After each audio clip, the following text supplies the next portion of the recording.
Eu queria trazer, agora nós vamos fazer um papo. MIT é um grande parceiro nosso e embarcou nessa jornada de um jeito muito interessante. Eu queria convidar o Fernando Arbati. Atuo como Independent Education Consultant junto ao MIT Professional Education, coordenador dos projetos de impacto do Programa de Certificação e Transformação Tecnológica do MIT, Learning Facilitator dos programas de Liderança na Inovação e Cultura Awareness. Fernando é especialista em inteligência artificial, de fato, e um enabler de inovação no Brasil e América Latina. Fernanda, satisfação muito grande ter você com a gente. O palco é seu, fica à vontade.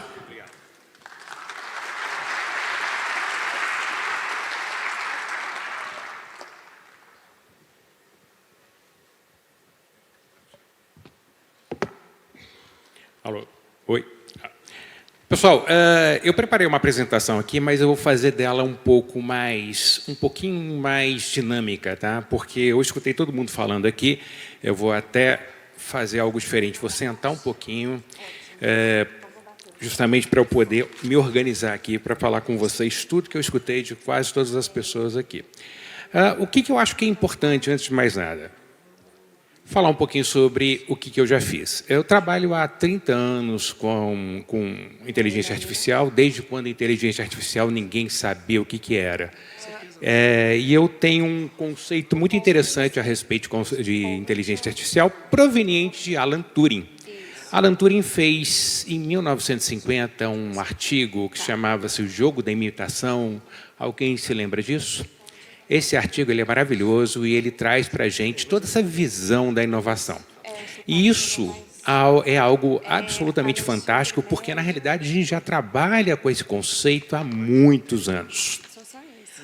O que é muito importante nós pensarmos é o seguinte, aqui é a turma que eu vou me deter pouco por isso aqui, mas vou chegar neste ponto aqui. O que acontece hoje quando a gente fala de inovação? Quando a gente fala de inovação, e eu escutei bastante o pessoal falando aqui, eu até fiz a anotação de todo mundo, da Ana, Rodrigo, Guido, Flávio, Patrícia, Alexandre, Bitar, Wagner, Márcio, Carol, Bruno, e agora, por fim, o Luciano também. Ou seja, quase todas as pessoas aqui falaram da dificuldade que é a inovação. Então, eu vou trazer, antes de mais nada, um conceito para ancorar tudo que a gente vai falar. Como que o Brasil está na inovação? E que hoje a gente tem um problema. Tá? Nós, hoje, somos 49º em inovação, mas o que mais chama atenção aqui é a nossa posição como recursos humanos. Aqui é um ponto importante. E aqui foi algo que me chamou muita atenção quando o pessoal falou o seguinte, reter talentos. Como que a gente retém talentos? Como é que a gente faz a cultura da inovação? Como que a gente trabalha essa cultura da inovação? Esse é um grande problema que nós temos na inovação hoje. Inovação é algo complexo, difícil, extremamente caro de ser feito. Nós precisamos... O Bitar falou uma coisa muito interessante, não, foi o Guido, a quantidade de projetos que eles têm, se não me engano, 384 mil temos no Brasil, e elas são concretas. Quando a gente fala em medir inovação, a gente vai olhar exatamente esses dados aqui. Reparem bem, quando a gente mede inovação, nós estamos muito para trás. Nós continuamos para trás. Estamos ficando cada vez mais para trás. Eu faço parte de um grupo de 25 pessoas que trabalham a partir de 2 horas da manhã só com IA.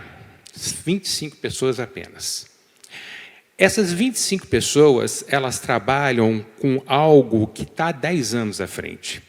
Nós não temos condição de colocar metade que a gente faz no mercado. Por um motivo muito simples. Qual que é o motivo principal que nos impede de fazer muito desses processos? Energia. Só para vocês terem uma ideia, hoje a gente consome aproximadamente, fazendo aproximadamente LLM, que é Large Language Model, que é o ChatGPT, aproximadamente em torno de 2,5 exajoules de consumo de energia. Vocês sabem quanto que a Argentina consome por ano? A mesma coisa. Em um ambiente de 180 exajoules no mundo, ou seja, 1,5% de todo o consumo do mundo é feito com LLM. Como é que a gente vai aumentar? Quanto mais a gente gera texto, quanto mais a gente gera manual, quanto mais a gente gera informação, mais nós vamos ter que processar essa informação. Se a gente quiser colocar IA generativa, qual vai ser o problema? Mais energia. Nós estamos preparados para isso? Aí vem um ponto importante. Como resolver o problema de energia? Gente com foco, gente com capacidade, gente onde a gente não olhe o que a pessoa é, mas como ela faz. Gente que tem a capacidade de compreender um pouco mais em como desenvolver ferramentas, em como ter inteligência. Só um detalhe muito importante. Eu sou entre os 5 LLMers do mercado global, citado. Os 5 têm mais de 45 anos. E a gente fica escutando muito uma questão dos 50 mais, 50 mais, 50 mais. Será que não é essa a saída? Para a gente pegar pessoas que tenham conhecimentos que são mais amplos? Pergunte a estes países aqui, principalmente a Suíça, que tem uma fecundidade baixíssima, quantos jovens estão no modelo de inovação deles? Quantos são as pessoas, qual a idade média de uma pessoa que faz com que a sua startup se transforme em exponencial? Não são jovens, são mais de 40 anos, porque tem que ter algo que chama-se experiência. Experiência. Nós temos 25 pessoas nesse lab que começa às 2 horas da manhã, vai até às 6 horas da manhã, que é horário de Greenwich, porque não tem mais gente. Não existe mais gente. E uma notícia não muito boa. Em 2085, o número de mortes vai ser maior que o número de pessoas que nascem. Então, nós não vamos ter superpopulação, nós não vamos ter gente demais, nós não vamos ter uma população absolutamente sem comida, nós vamos ter ao contrário. Número de pessoas no mundo caindo. Como eu vou fazer com os talentos? Então, por um lado, a inteligência artificial ela é fundamental para suprir a falta de gente. Por outro lado, ela pode ser um problema. Nós estamos exatamente numa interseção entre as pessoas que não estão conseguindo acompanhar a inteligência artificial. E veja, eu tenho um curso que a minha visão era o básico do básico do básico de IA. O número de pessoas que nunca tinham visto absolutamente nada do que eu falei foi gigantesco. Então, as pessoas, quando elas adotam algo, isso há 20 anos atrás, elas conseguiam estar na crista da onda, porque o ciclo de mudança era longo. O que acontece com o ciclo de mudança hoje? Cada vez menor. Então, quando a pessoa adota, aquilo deixa de existir. Então, nós temos aqui uma série de elementos que se confrontam mutuamente. Como eu vou tomar decisões diante disso? Vou sentar novamente só para mostrar algo importante para vocês, que é algo absolutamente relevante, tá? Que é o seguinte.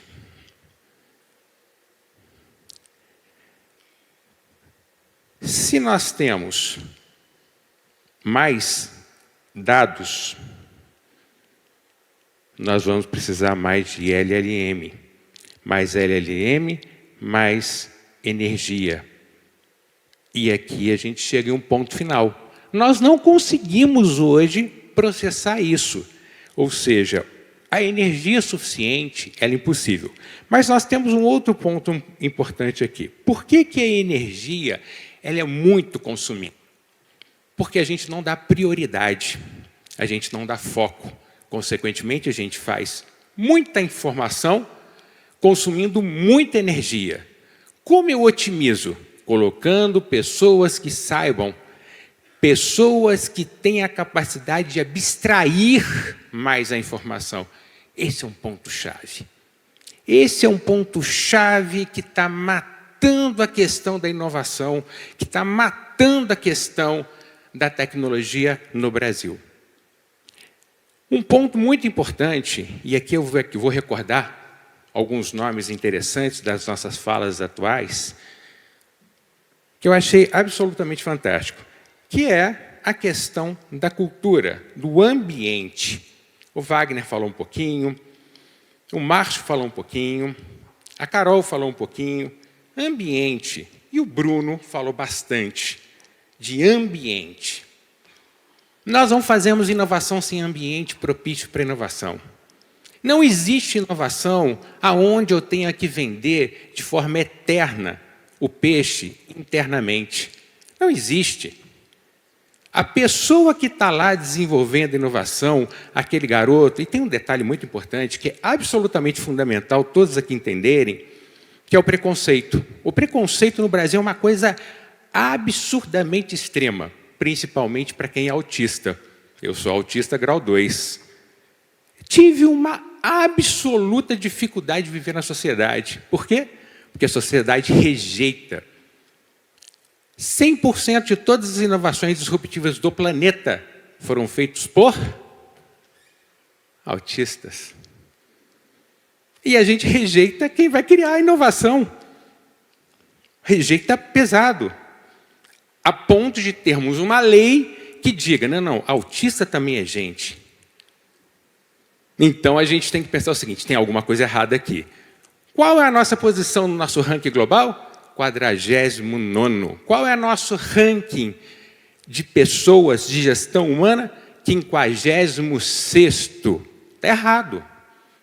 Sendo entre os 20 países mais ricos do planeta, por que a gente está tão atrás? O que está acontecendo? Então, este é um ponto muito importante que nós temos que avaliar. O quanto nós estamos, de fato comprometidos com a inovação. Ou nós queremos ser early adopters. Pegar o que já está pronto, porque a nossa aversão de risco é muito grande, e colocar algumas pessoas para pensar nos custa dinheiro. Aonde está o problema maior? A inovação ela traz uma coisa que chama-se solidão. Tanto é que os grandes inovadores, sejam na música, sejam na arte, sejam na tecnologia, não conseguiram chegar até o fim da vida. Antes disso, eles se anteciparam. Pegue os grandes gênios musicais. Vocês sabem por que a Apple é uma maçã mordida? Quem sabe me dizer? Porque Alan Turing, ele era um homossexual que reduziu em 14 milhões de mortes devido à sua máquina, reduziu aproximadamente em 4 anos o tempo de guerra. Foi condenado à castração química porque ele era homossexual. Pegou uma maçã, deu uma mordida com cianeto e morreu. Steve Jobs olhou aquilo e falou assim, esse aqui é meu logo. Foi o segundo, tá? Uma hora a gente conta a história dos logos da Apple. E isso é uma coisa importante. Nós estamos preparados para quem é criador, porque criação é uma coisa, inovação é outra. Criação é a ideia e a inovação é a ideia gerando receita. Nós confundimos, misturamos tudo. Aqui vem o primeiro problema dos ambientes de inovação. A gente confunde tudo, criação e inovação. Como que a gente vai falar sobre IA generativa se as pessoas não sabem nem onde começar e acabar? Não sabem o que vem antes da IA generativa, que é machine learning, que é máquina de aprendizado supervisionada. Tem que ter alguém supervisionando. Quem? Eu não posso pegar qualquer pessoa, senão vai dar... Vocês sabem, um dos detalhes mais interessantes de Outlier que existe no mundo é do Nicolas Cage. Combinando as informações, fazendo correlação, descobriu-se que quanto mais o Nicolas Cage faz filme, mais pessoas morrem afogadas. Vamos proibir Nicolas Cage de fazer filme. Aí eu preciso ter uma pessoa crítica, que analise aquilo de forma profunda e fale assim, não, isso é só uma coincidência. Não, a máquina disse. A máquina não disse. Aquilo foi uma coincidência. Por isso que é importante nós termos algumas coisas que vão além dessas informações. Então, nós temos que pensar algo absolutamente importante. Como eu vou organizar a minha inovação? Pensando exatamente nisso, eu trouxe um exemplo para vocês fantástico, que é a milha com o maior número de patentes do planeta, que chama-se Kendall Square. Quando a gente fala de inovação, nós falamos de Vale do Silício. Vale do Silício. Não é Kendall Square. Nós, brasileiros, estamos fanáticos pelo Vale do Silício, mas é Kendall Square. É lá que acontece tudo. É lá que vem grande parte dessas 25 pessoas que estão pensando em IA que vocês estão usando. É na Kendall Square. E a Kendall Square tem um motivo para ser assim. É uma quadra. Aonde você encontra MIT, Harvard, encontra os grandes gênios da computação, os grandes gênios da medicina. Tanto é que existe a Moderna. A Moderna foi uma das empresas que criaram a vacina da Covid mais versátil que existe. Por quê? Porque as pessoas saem de um prédio, vão para o outro, vão encontrar aquela pessoa que complementa ele. Ambiente multicultural, multidisciplinar. Você vai trabalhar com gente de burca, você vai trabalhar com gente de kilt, vai trabalhar com gente azul, verde, amarelo, marrom, não importa. O que importa é o quanto essas pessoas se correlacionam, o quanto elas sabem que elas são importantes. Isso é um ambiente de inovação. Por isso que esse é um ambiente de inovação que é o mais promissor do planeta. Há décadas. Há décadas. Não tem praia, como a gente tem na Califórnia, não tem calor, o inverno é rigoroso e não é tão charmoso, mas é absolutamente fantástico. Então, a Kendall Square é um ambiente que realmente funciona e a gente tem que olhar de uma forma absurda. Ao longo desses anos, tenho 3 minutinhos, vou tentar ser o mais breve possível. Eu trabalho há 12 anos no MIT. E há 12 anos que eu venho tentando colocar inovação no Brasil e é muito difícil. Eu comecei a inovar em 1996, criei a segunda editora virtual do planeta. Deu errado, quebrou. Não deu certo, por quê? Estava muito além. E descobrimos que uma das formas de inovar é você buscar a cultura de quem inova. Então, nós fizemos, a primeira ação nossa foi fazer um livro sobre Cultural Awareness. Como os países, os 132 maiores países do planeta inovadores pensam. Então, a gente está fazendo isso em português, inglês, espanhol. Não só isso, nós criamos um hub que chama-se Knowledge Hub, com o objetivo de fazer algo fantástico. Knowledge Hub, hub de conhecimento. Pegar pessoas que possam propagar este ambiente juntas, discutindo. Esses livros foram construídos pelas pessoas do Knowledge Hub. Nós já, só de pre-sale, vendemos mais de 1.000 unidades. Nós estamos criando também, criamos um ambiente que chama-se Knowledge Initiative, que vai estar dentro do Cambridge Innovation Center, ao lado da Kendall Square, ou na Kendall Square, junto ao MIT e Harvard, para que a gente possa fazer um lab de inovação. Um lab de inovação. Esses pontos são fundamentais para que a gente possa garantir a sustentação do Brasil no médio e no longo prazo. Porque a gente não vai fazer isso acontecer. Não é mágica. Não é mágica.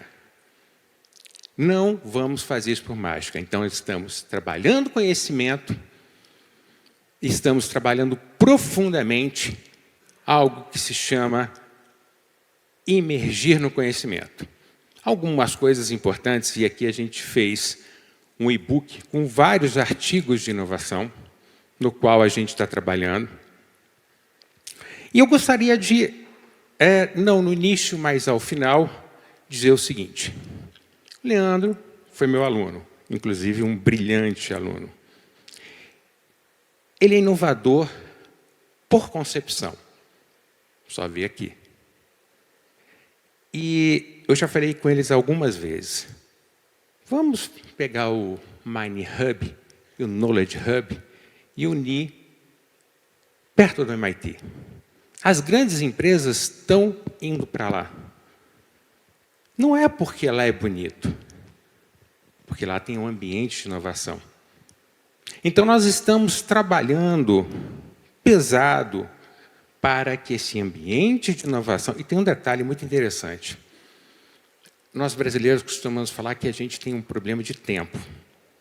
Todos os dias eu acordo segunda a segunda, 2 horas da manhã, trabalho até 6 da manhã, todos os dias, dentro do lab, e dali em diante, eu trabalho no horário regulamentar brasileiro. Não é questão de tempo. E aí vocês falaram aqui na frente. É questão de propósito. Acabou meu tempo e eu gostaria apenas de dizer mais um ponto importante. Nós estamos criando um ambiente, a Patrícia está aqui, eu a convidei para ser, inclusive, conselheira desse ambiente, onde a gente vai inovar. E eu gostaria de reforçar o meu convite ao Leandro, que é uma pessoa que admiro demais, e eu tenho certeza que ele junto com o Mind Hub, é o ponto de convergência que precisamos no Brasil. Obrigado, Leandro. Eu que agradeço. Obrigado a você, Fernando.